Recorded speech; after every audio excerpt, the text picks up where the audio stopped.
Hi, and welcome to Health and Information, for first one of 2020. I'm Dr. James Bislin, and I want to welcome you to the program, and we're going to do a very special program today. As most of you are aware, Lisa passed away in October of 2019 from complications from cancer. And her final 2 weeks, when they determined that there was really nothing else that they could do for her, and they wanted to put her into hospice care. And some friends of ours had recommended that we find a hospice house. And fortunately, here in Oklahoma, and especially in Tulsa, we have two of them available, and we were able to get her into the hospice house called Porta Caeli. And we're going to be talking a little bit about that today and what hospice is, how it works, why it works, the purpose of it, and kind of give you a little bit of insight as to how a hospice house functions. So I want to introduce the operations director for Porta Caeli, Mary Bechtold. Welcome to the program. Thanks for having me. So tell us a little bit about, first of all, most people when they think of hospice, sometimes you get a funny look from people, or they give you there's a stigma attached to it. And what I have always said to them was that what we're dealing with is giving compassion for end-of-life care, and also taking the caregiving away from the family so that they can be just family and they can be there with their loved one during that final time. But tell us a little bit more about the function of hospice as a whole. Porta Caeli House is a social hospice house in which people who are at the end of their life can come and stay with us. Usually the last 30 days is part of our criteria. It is a time for the family to just be family. It is time for them to be the daughter, or to be the husband, or the spouse, whatever it may be, and not have to worry about when that person's needing their medications, when they need to be repositioned, or making sure that all their daily needs are taken care of, and it relieves that burden. Hospice itself is end of life. Usually a person can be on hospice like last 6 months of life or less, but that is when comfort measures only are being taken to keep that person comfortable. Yeah, so there's no corrective treatment that's provided then in hospice. It's specifically to keep them... It's palliative care. Yeah, comfortable and as much out of pain and discomfort as possible. Right. We contract with hospice providers. So those are local agencies that dictate the plan of care.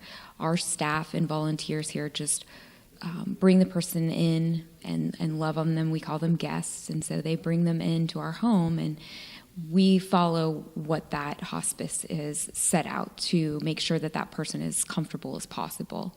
But we bring them in like they're our family. We're not a licensed medical facility, so. So when somebody is going into hospice, mm-hmm. is it pretty much their choice if they come into a facility like Porta Caeli, or is it a recommendation? Is there criteria that they have to meet to be able to come in here versus not? So it's kind of based on the need. Porta Caeli, our mission is to extend Christ's love to those at the end of their life when dying at home is not an option. That could mean that they don't have a home.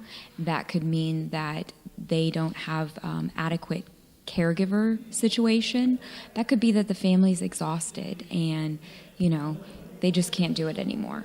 It could be that they don't want to die in their own home, that maybe they don't want their house to kind of have that stigma of this is where I died, and every time you go into the living room, this is where Mom died. They don't want people to remember that. Exactly. So our criteria is pretty simple. We have a weight limit that we ask, try to keep that we don't have guests over 250 pounds, and that's for the safety of our staff and volunteers. We also ask that they have an Oklahoma do not resuscitate on file. That can be physician signed or by the person themselves. That they are enrolled in a local hospice agency. Usually those hospice agencies are being paid through the person's private insurance or maybe Medicare or Medicaid.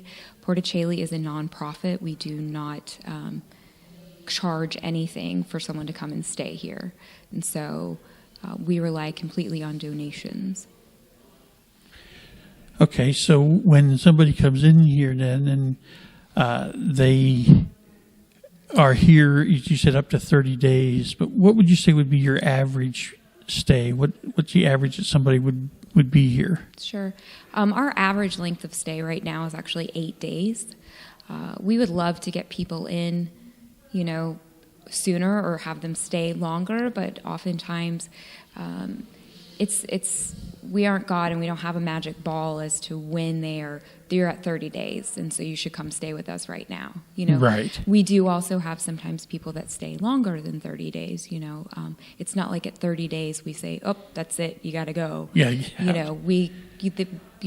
We work with them, and as long as they're steady decline, they'll still stay with us. I see. Okay.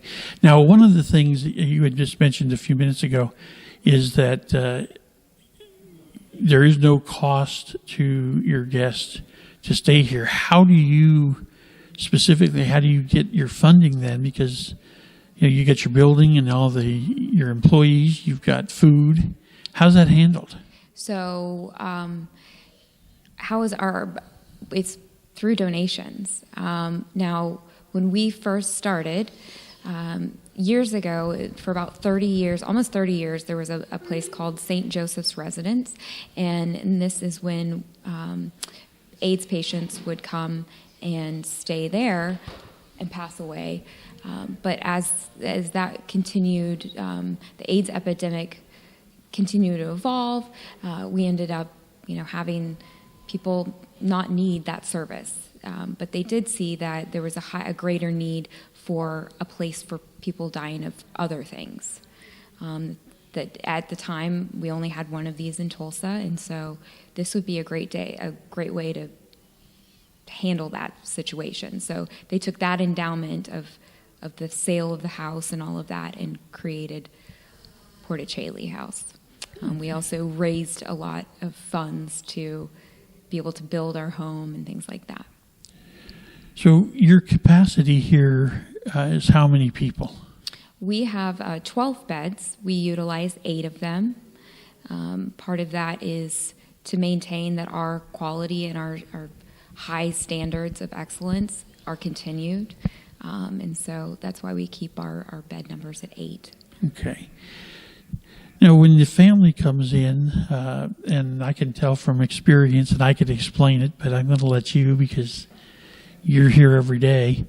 But what services do you provide for the family when you have a guest here? Sure. So when we have a guest and we get the privilege of getting to meet their families, and we want them to feel at home. So, we offer and open up our home just like we would for someone that was in our own home. We want them to put their feet up on the table and, be able to watch TV or just be comfortable. So we try to serve at least dinner and lunch, depending on staffing and the amount of food and all of that, and donations of food.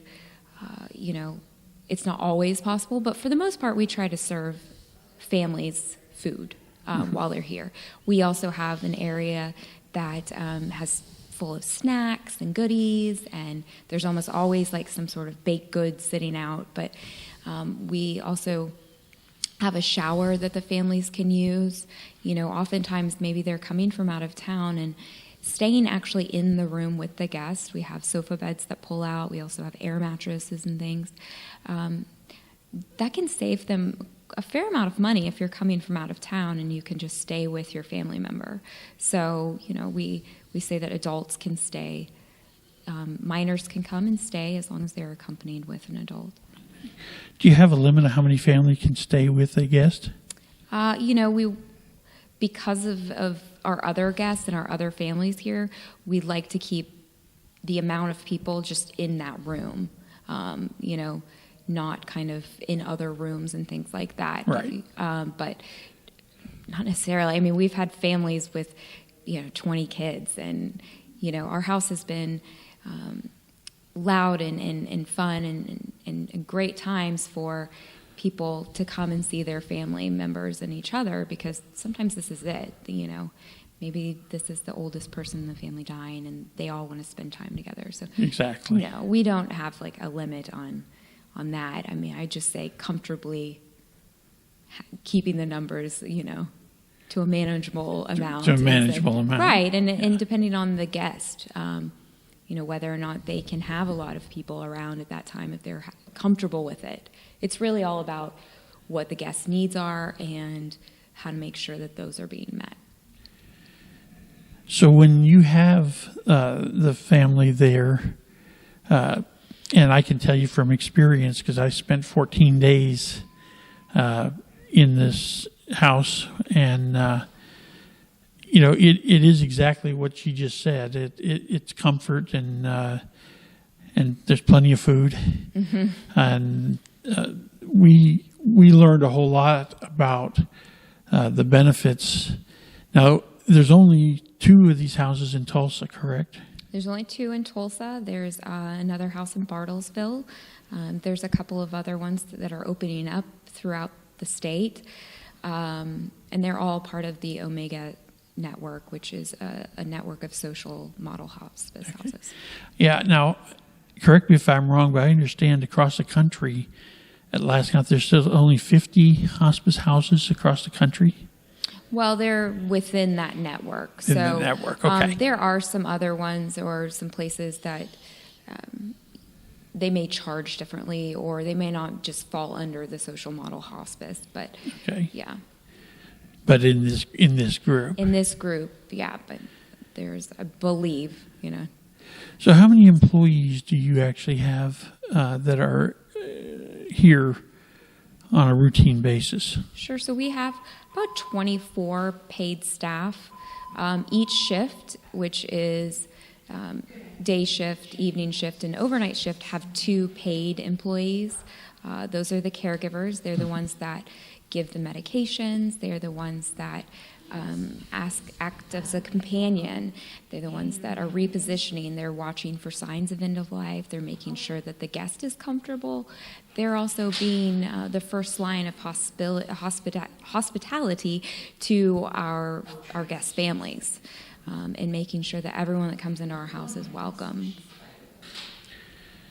And then you have volunteers. So we have lots of volunteers that are wonderful, and they're we couldn't do this without them. So they're answering phones, they're making meals, they are also doing clerical work. We have master gardeners, and we have pets that come in with their owners, and so we.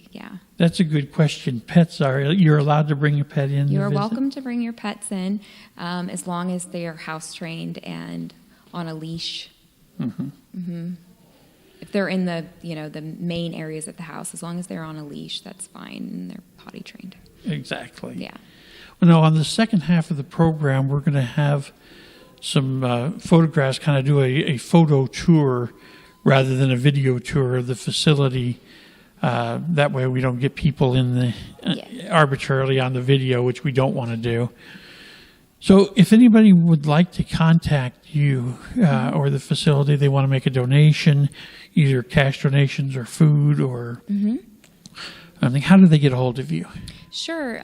You can go to info at portacaeli.org, and you can email on there. You can also check out our website, which is www.portacaeli.org, and we have a Facebook page.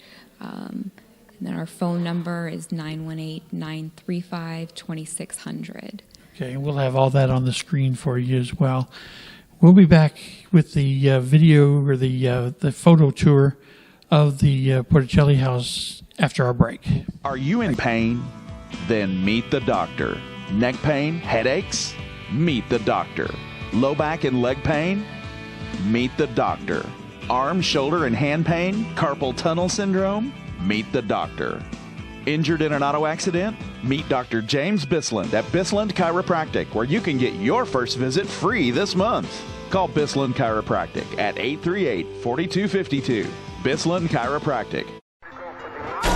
An accident can turn your life upside down. Immediately, you may face problems like who will treat your injuries? How will your car get fixed? What are you going to drive in the meantime? You need solutions now. At Benedict Law Office, the care you deserve can begin at your own home. No office visit is necessary, and you pay no fee if there's no recovery. At Benedict Law Office, there are no problems, only solutions. Call Benedict Law Office for your free consultation today.